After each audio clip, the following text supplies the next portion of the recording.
Muito boa noite, minha gente. Sejam muito bem-vindos. Mais uma aula aberta aqui da plataforma Ethos. Hoje vamos falar um pouquinho sobre catolicismo e protestantismo, né? Primeiramente, eu quero dizer o seguinte: não é minha intenção aqui colocar fim, né, aos debates e dizer que não está certo, que o catolicismo vai acabar, né? É apenas contribuir com algumas coisas que eu acho importantes, alguns pontos que eu acho importantes no debate entre a doutrina católica e a doutrina protestante. Claro que eu quero apresentar o principal ponto, né, que diverge as duas vertentes cristãs, tá? Claro que o protestantismo se desdobra em várias coisas, né? E aí, óbvio, eu vou apresentar então por que, que eu entendo, né, e por que, que eu permaneço no viés protestante e não me volto ao catolicismo, embora eu venha de família muito católica, né? A minha mãe se converteu ao protestantismo, né? Religião evangélica. Eu era criança, né? Eu tinha 3 anos de idade, então eu fui criado em igreja evangélica. E por que que eu entendo que é a vertente mais adequada do cristianismo? Embora eu venha estudando e venha nutrindo grande admiração à tradição cristã. Quando a gente fala de tradição cristã, obviamente estamos falando de catolicismo romano, tá bom? Então é sobre isso que eu quero falar aqui hoje, tá bom? Porque eu permaneço crendo, né, no ensino protestante, embora tenha grande admiração pela arte, né, ligada, né, ao catolicismo romano e pela tradição cristã, tá bom? Muito bem, então antes da gente continuar, não esqueça, né, de deixar aí, de curtir, comentar, se inscrever no canal, tá bom? Além disso, lembre aí de considerar se tornar membro do canal, se tornar membro da plataforma Ethos, né? Se inscrever lá, os links estão na descrição. E além da plataforma Ethos, em que a gente trabalha com a educação para a vida através da filosofia, da teologia e das artes liberais, tem agora também a Livraria Ethos, que eu faço indicações de livros. E certamente você vai encontrar livros lá de literatura, de filosofia, de teologia, para o seu crescimento e para o seu lazer. Afinal de contas, leitura também é lazer, é entretenimento, tá bom? E sempre um excelente entretenimento para o crescimento pessoal. Beleza? Muito bem, dito tudo isso, vamos ao que importa. Bom, primeiramente, vamos diferenciar, né, o que seria o catolicismo do protestantismo. Eu nem gosto muito da ideia protestantismo. Né? O termo vem do século XVI, 1531, 1516, né, 31 de outubro de 1516, em que Lutero, embora o movimento não comece ali, né, já havia os pré-reformadores e assim por diante, uma série de coisas ali acontecendo, em que se questionava o ensino da igreja naquele momento. Naquele momento não existia o termo igreja católica, era igreja, não existia outra igreja cristã. Era unidade, era uma única igreja, era a unidade do cristianismo. Tá? Inclusive a igreja anglicana, gente, é importante dizer isso. A gente acha que a igreja anglicana é uma igreja protestante. Não, não é. A igreja anglicana vai surgir lá no século XVII. Tá? Ou dois, século XVII ou XVIII. Não me recordo agora. Tá? Com Henrique VIII. Quando ele quer se divorciar e tal, ele rompe, né, com o Vaticano. Tem um filme muito interessante sobre Thomas More, né, que ele vai se opor, né, a Henrique VIII nessa questão. Uma oposição meio velada que acaba custando a vida de Thomas More, né, depois canonizado pela Igreja Católica Romana. Mas enfim. E aí, no século XVI, ali, Lutero, Calvino e outros reformadores vão bater de frente com os ensinos da Igreja. E, no primeiro momento, é óbvio que o intuito desses reformadores é alterar esse ensino. Segundo a perspectiva deles, é trazer novamente a igreja para uma perspectiva bíblica. Ok? E é exatamente sobre isso que eu quero tratar. A visão católica, católico-romana, é que a Bíblia é o livro da igreja. E a visão protestante é o inverso. É que a Bíblia fundamenta a igreja. Tá? E é o que eu creio. ok?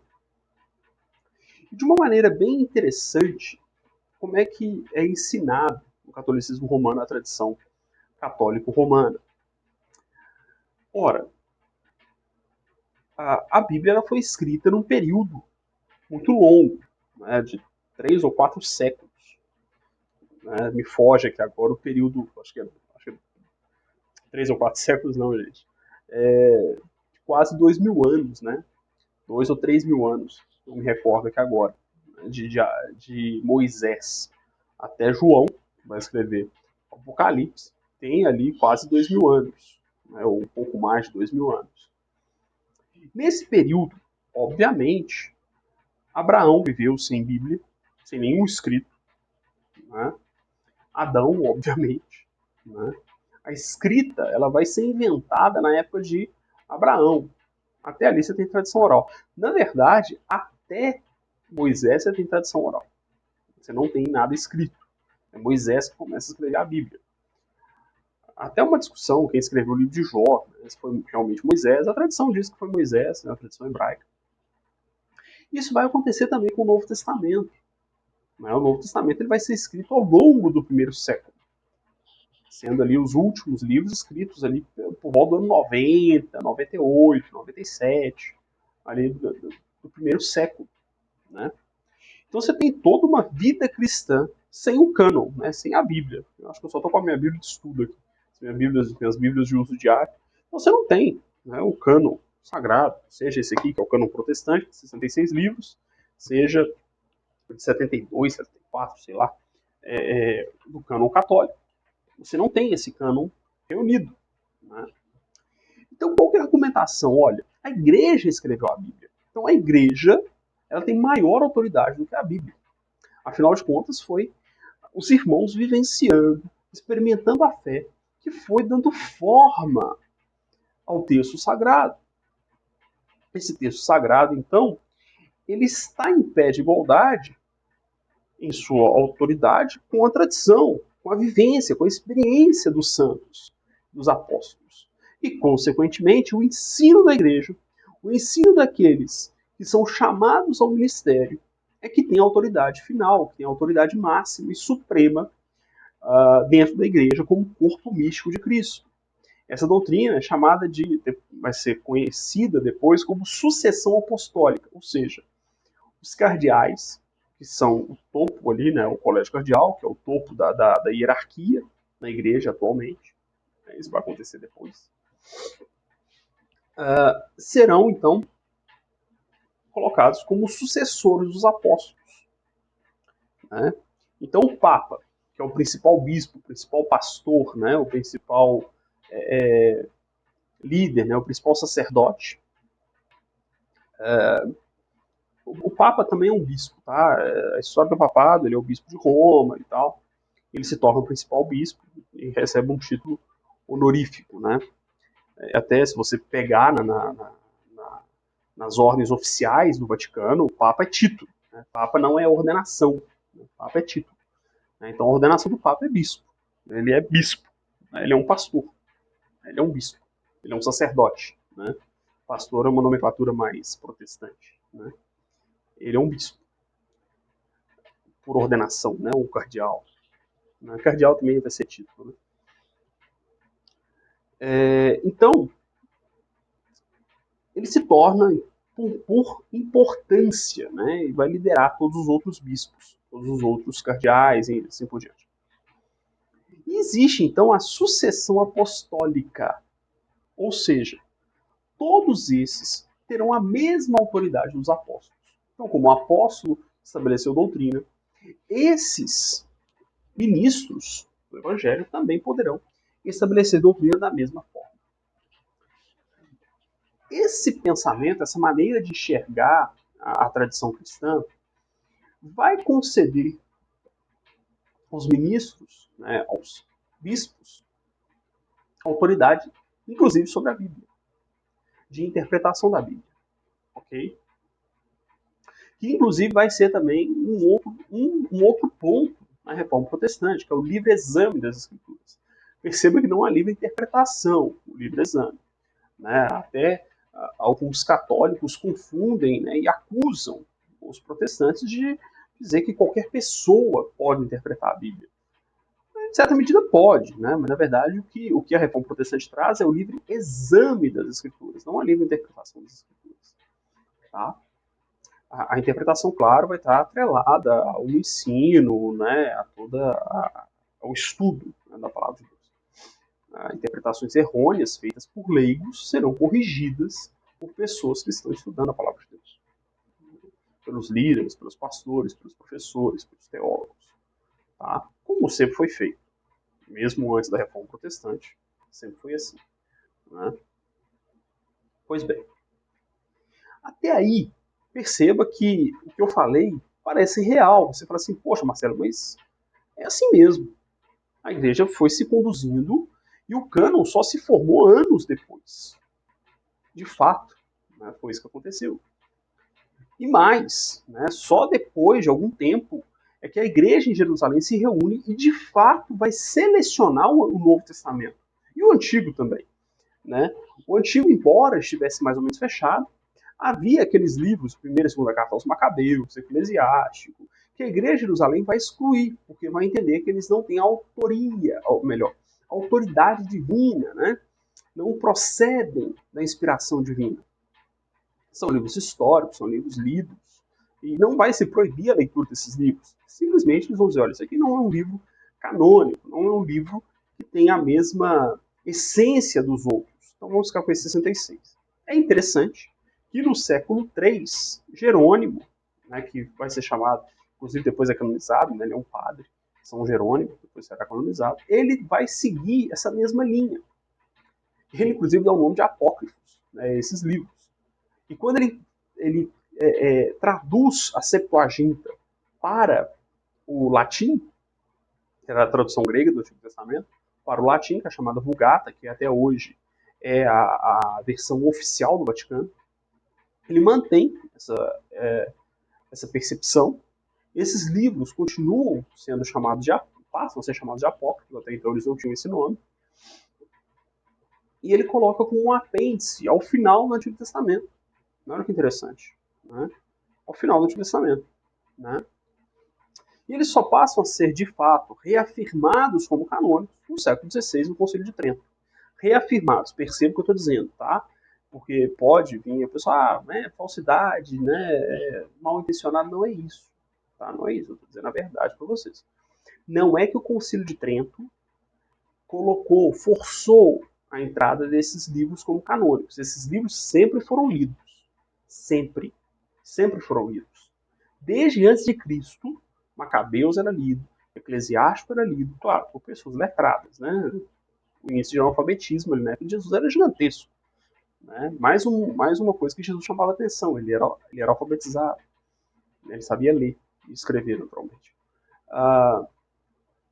O que acontece é que o Concílio de Trento vai introduzir isso no cânon sagrado, vai bater o martelo para não, eles são canônicos. Eles vão ficar dentro do cânon sagrado. Tá? Isso que o Concílio de Trento vai fazer. Mas esses livros já eram lidos popularmente. Eles eram aceitos como sendo divinos, como sendo inspirados por Deus. Vários irmãos leigos liam esses livros como sendo inspirados por Deus, como sendo literatura divina, ok? Existe até polêmicas, né, como lá na carta de Judas, que está no nosso cânon, aquela passagem, né, quando ele fala que Miguel disputou o corpo de Moisés, ele retira isso de um livro apócrifo do Antigo Testamento, não me recordo agora, de Enoque, livro de Enoque, se não me engano é o livro de Enoque, né, que é um livro apócrifo, né? Então, assim, nem sei se está no cânon, né? Nem sei se está no cânon católico esse livro, mas enfim, tem até essas polêmicas aí. Mas existem argumentos apologéticos, não vou entrar nessa seara agora não, tá? Para explicar por que esse texto está lá e por que invalida e tal, né? Rapidamente, né? O fato de Judas citar um texto não significa o fato de não ser um livro inspirado por Deus, não significa que tudo que está ali seja falso, tá? Significa que nem tudo que está ali tem relevância para a salvação. É isso, né? A gente fala que o livro não tem inspiração divina, significa que o que está escrito ali, em todo ou em parte, não tem relevância para a salvação. É isso, não tem relevância para o projeto de salvação de Deus. É isso que quer dizer. Tá? Não significa que ele não tem sua relevância histórica e que, em alguma medida, um autor bíblico não possa fazer referência àquele texto, àquela situação, enfim, por aí vai. Muito bem. Agora, perceba então, como eu vinha dizendo, que isso parece ser real. Poxa, Marcelo, de fato, o cânon, as escrituras vão se formando ao longo da história. Não pode ser ela, então, que vai dar validade à igreja. Então, o raciocínio católico romano está correto. É a igreja que vai dar essa validade. O problema são dois. Um de ordem antropológica e um de ordem histórico-doutrinária. Ordem antropológica. Acredita-se aqui, eu acho errôneo, que o batismo tira o pecado. Não, não tira. Né? Então é impossível que se coloque infalibilidade, seja lá de quem for. Tenha o título que tiver, tenha a ordenação que tiver, não somos infalíveis. Nem os apóstolos eram infalíveis.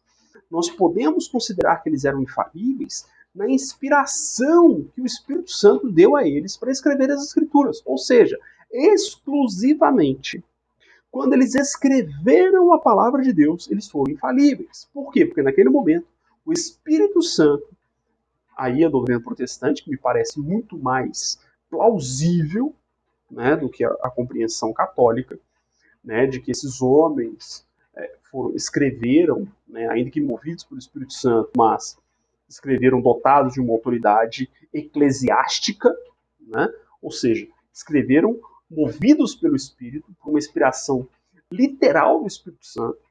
Né? Então, naquele momento, os apóstolos e os profetas anteriores aos apóstolos, ao escrever o Antigo Testamento, a lógica é a mesma, naquele momento eles foram infalíveis. Apenas ali. Apenas naquele momento. Para escrever, para registrar a palavra de Deus. Exclusivamente ali. Tá? Depois disso, Pedro pecou, Pedro negou. Antes, né? Na verdade, ele escreve depois. Né? Ele escreve suas cartas depois. Né? Enfim. Tá? E aí, entender que esses homens se tornam, porque são ordenados, porque têm algum título, né, eclesiástico, se tornam autoridades, poxa, somos herdeiros do pecado original, gente. Não dá pra gente atribuir, seja lá quem for, uma infalibilidade a esse ponto. De achar que aquele grupo de pessoas vai ter capacidade de discernir e construir a doutrina o tempo todo. E de dizer o que pode e o que não pode doutrinariamente, sem um ponto fixo. E outro detalhe aqui, histórico doutrinário. Quando nós pegamos as escrituras, as cartas, por exemplo, aos Coríntios, em grande parte das duas cartas, na verdade são três, né? A primeira se perdeu. A segunda carta é a primeira, e a primeira carta é a segunda e a terceira carta. E a segunda carta é a terceira. A primeira carta de Paulo aos Coríntios se perdeu. Né? Mas enfim, as duas cartas que temos na Bíblia, aos Coríntios, elas são exatamente correções de práticas que estavam entrando na igreja. Ou seja, Paulo está corrigindo costumes, práticas, para que não se tornassem tradições. Para que aquilo não se perpetuasse. João, quando escreve suas cartas, o evangelho de João também, ele é muito contra a cultura, ele é muito contra a tradição, mas ele é mais apologético, né? As cartas também são. Mas as cartas de João, mesma coisa. Também vai ali quebrar doutrinas que estão entrando na igreja. Então, olha que interessante. Os apóstolos escrevem exatamente para corrigir doutrinas, para aparar doutrinas. Um detalhe importante, histórico, que a gente tem que observar, é que nem foram os evangelhos os primeiros a serem escritos. Paulo foi o primeiro a escrever. E o que motivou Paulo a escrever, claro, foi o Espírito Santo. Mas quando ele olhou e viu que havia erros doutrinários e de costumes entrando na igreja. Quando ele percebe esse movimento, ele fala, peraí. Aí ele começa a escrever. Isso é muito sério. Temos que tirar isso. Ou seja, o que motivou a escrita da palavra de Deus foi exatamente não permitir que tradições deletérias, costumes deletérios à fé, entrassem no meio do povo. A Bíblia foi exatamente escrita para barrar desenvolvimento de tradições nocivas à fé.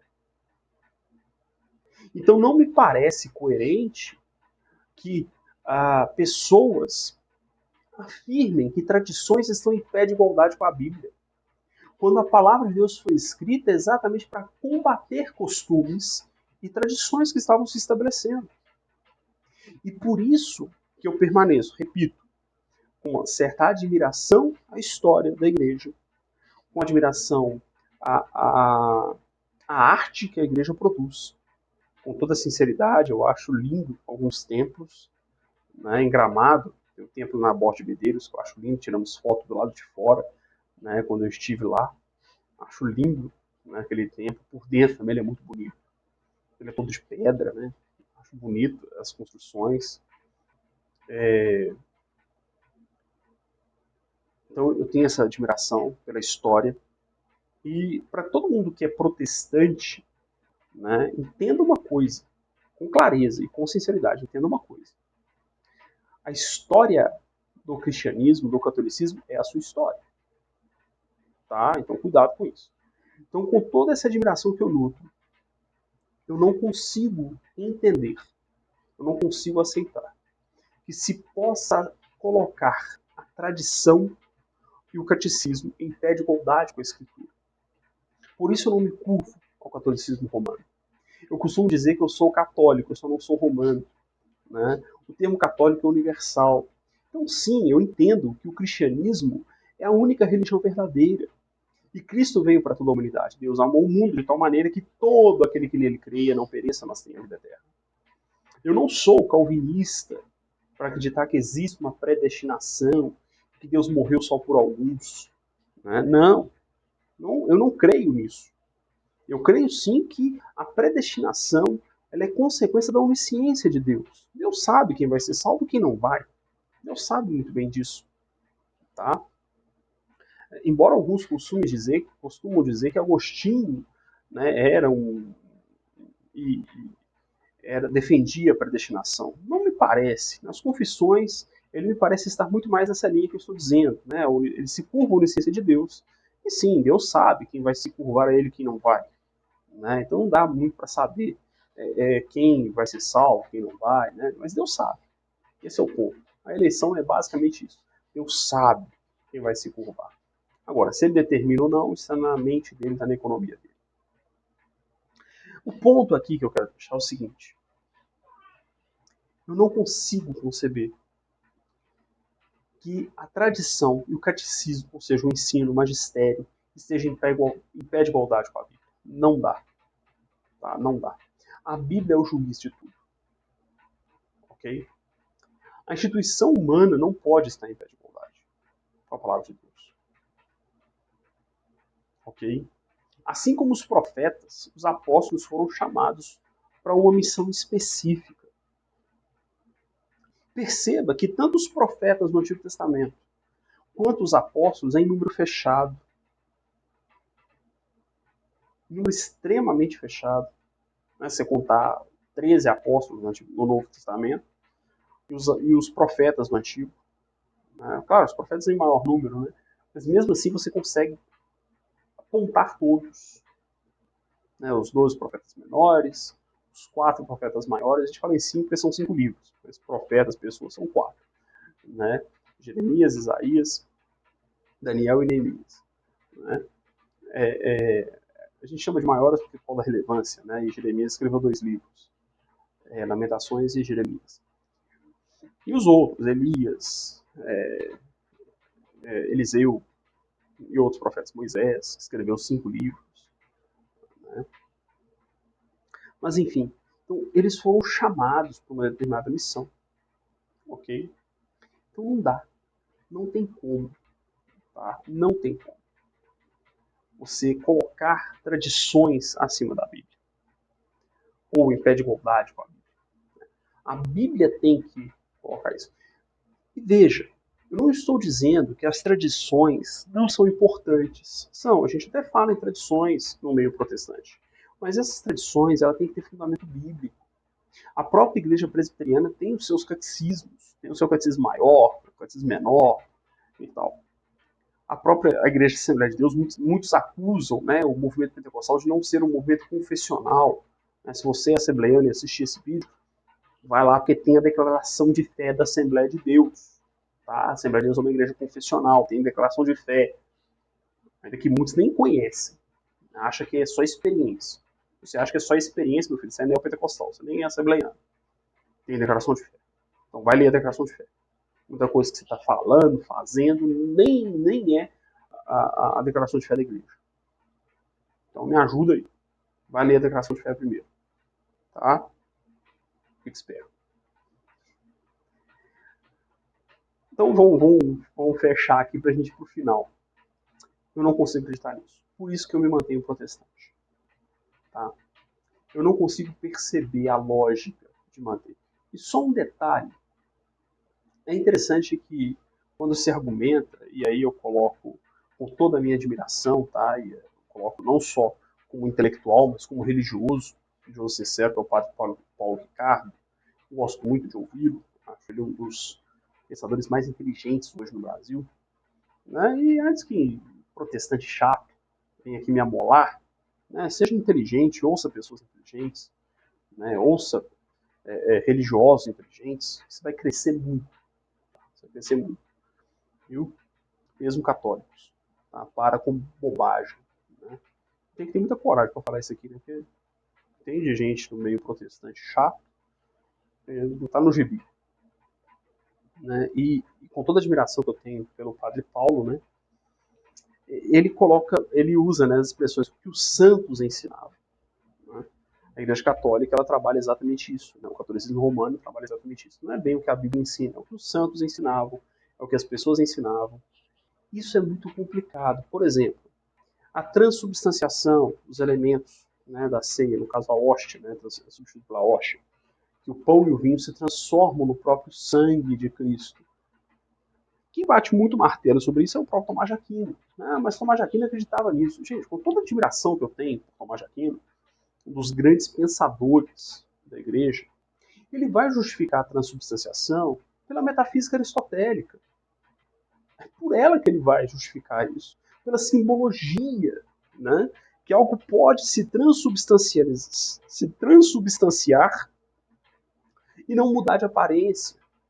Né? Porque é o acidente da matéria. Nem cabe aqui explicar essa metafísica aristotélica. Mas ele explica pela metafísica aristotélica.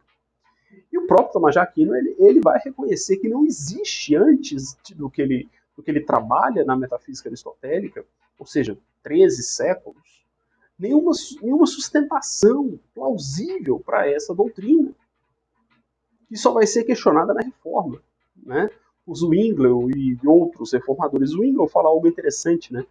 Porque, biblicamente, eles usam a fala de Cristo na ceia, né? Isto é o meu corpo. E Zwinglio fala uma coisa óbvia, que eu já tinha falado até antes de ver essa fala do Zwinglio. Né? Ora, se Cristo está ali, ele fala, isso é o meu corpo, ele não tirou um pedaço do braço, da barriga dele, e deu como pão. Não, não foi isso. Então, quando ele fala, isso é o meu corpo, necessariamente aquilo ali é um símbolo do corpo de Cristo. Necessariamente. Né? Por quê? Porque Cristo está ali. E o corpo de Cristo está inteiro naquele momento ali. Sequer ele tinha sido martirizado, sequer ele tinha sido sacrificado ainda. Ele não tinha ido ao Calvário naquele momento. Então, ele nem tinha morrido. Ele não arranca um pedaço do corpo dele e entrega. Então, obviamente, é um símbolo. Ou seja, o que dá para aceitar nem é o pensamento calvinista. Né? Que o pensamento calvinista fala da consubstanciação. O que é a consubstanciação? É como a esponja. Né? A esponja carrega, você pega a esponja, enche ela d'água, espreme ela, sai a água lá. Né? Então ela carrega a água. Né? Então é como se o pão carregasse Cristo. Né? Então, Cristo está no pão, Cristo está no vinho, né? É o corpo, mas ele está. Continua sendo pão, mas Cristo está ali, o corpo de Cristo está ali, o sangue de Cristo está ali. Nem isso dá para ser. Né? O que dá para se entender é a simbologia e em memória. Então, quando você come o pão, bebe o suco de uva ou vinho, né? Tem igrejas que fazem com vinho. Nada contra, eu acho meio errado, mas eu prefiro o suco de uva. Então, quando você bebe o suco de uva e come o pão, você está alimentando a sua alma, porque há ali uma simbologia, e a simbologia, ela é necessariamente metafísica. Aí sim a gente recorre ao que nos ensina a filosofia grega, porque aí você está dentro da palavra de Deus. Quando Cristo diz isso é o meu corpo, olha, isso é a simbologia do meu corpo. Quando você come isso, você está comendo aquilo que eu falei lá naquela pregação lá que João registrou para nós, né? Capítulo 6 do Evangelho de João. Ó, se vocês não comerem do meu corpo, não beberem do meu sangue, não tem vida em vós mesmos.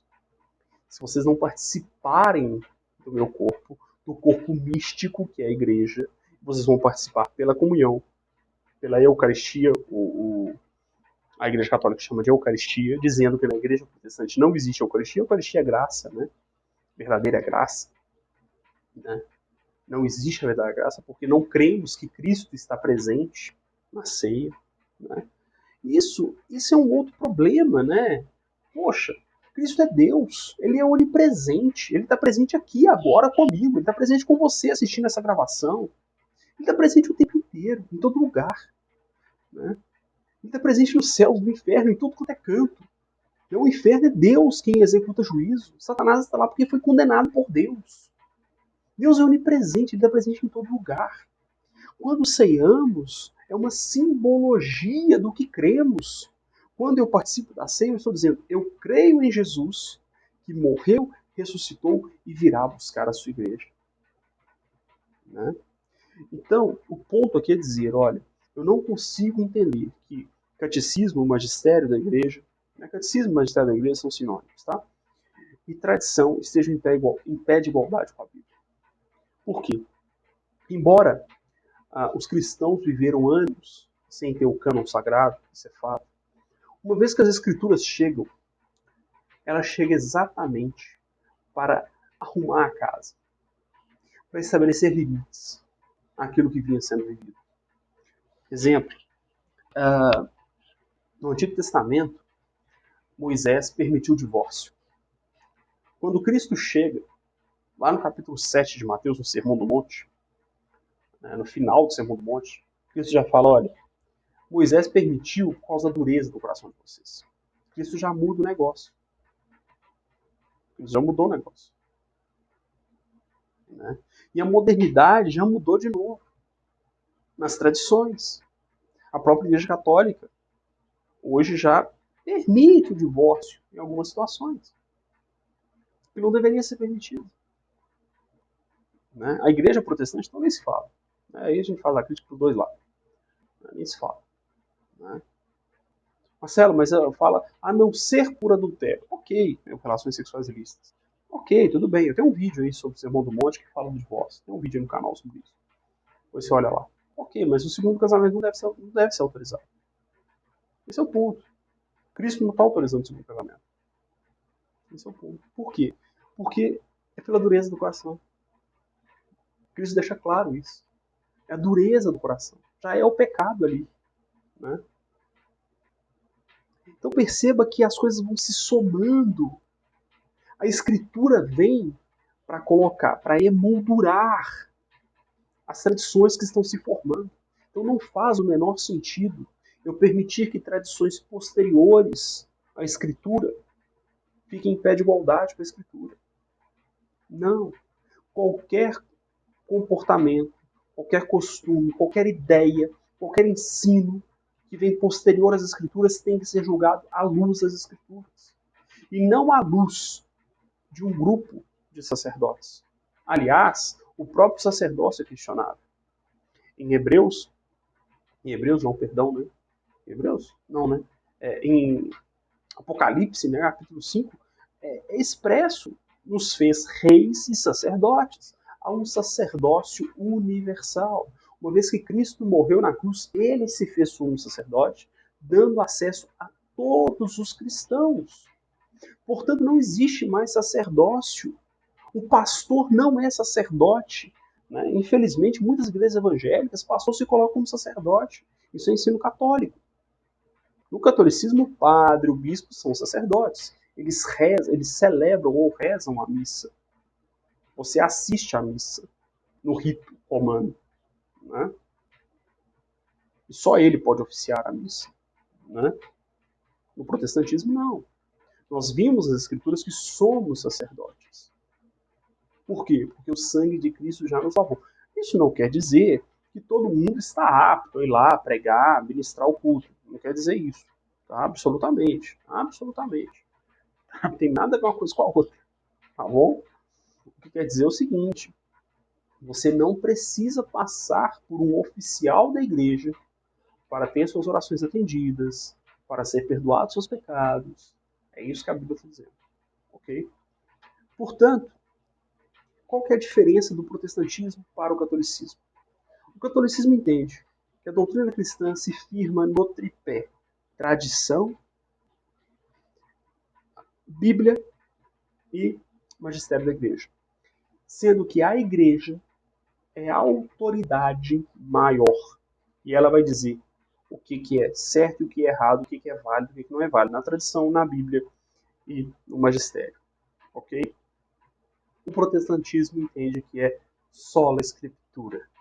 Apenas escritura. A escritura é a regra, a escritura é a autoridade. Né? Portanto, a unidade do cristianismo para o protestante é a palavra de Deus e não a autoridade eclesiástica. Esse é o grande diferencial. E por tudo que eu falei aqui, me parece que o crer na palavra de Deus é que me leva a isso. Embora eu entenda o argumento, e aqui eu já coloquei os pontos pelos quais esse argumento não me parece plausível. Ok? Uma vez que a própria Bíblia foi escrita para dissolver os erros de costumes e tradições que vinham crescendo na igreja.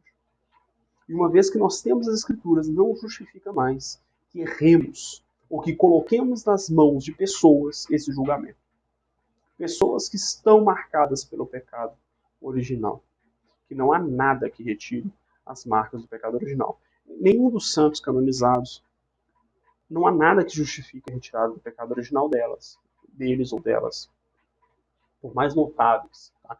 E aqui eu não estou dizendo que Maria era uma pessoa comum.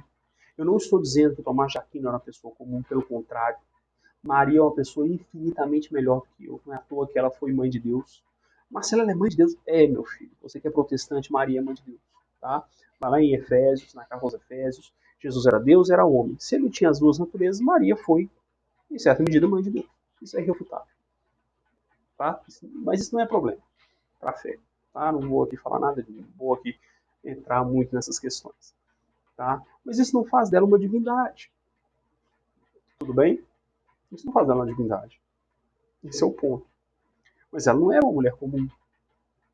Ela era uma mulher infinitamente melhor do que eu, infinitamente melhor que qualquer outra pessoa que eu conheça. Tomás de Aquino, infinitamente melhor do que eu. Agostinho, infinitamente melhor do que eu. Eu não estou dizendo nada contra essas pessoas. Só estou dizendo que nada na biografia delas, nada nos escritos delas, faz com que elas sejam divinizadas. A ponto de serem canonizadas, reverenciadas, para que eu possa oferecer a elas algum devocional, alguma reverência no sentido espiritual. Tá? Esse é o ponto. Então, a Bíblia é que vai ser minha regra de fé e prática, e não o magistério da igreja, não a autoridade eclesiástica. Perfeito? Esse é o meu ponto de vista. Quem quiser pode comentar, pode, né, fazer react, enfim, fique à vontade. Tá bom? Então é isso. Ficamos por aqui. Mais uma vez, deixe o like, se inscreva, compartilhe o vídeo e considere também ser nosso aluno aí na plataforma Ethos. E não deixe de visitar lá a Livraria Ethos, uma série de indicações de excelentes livros. Beleza?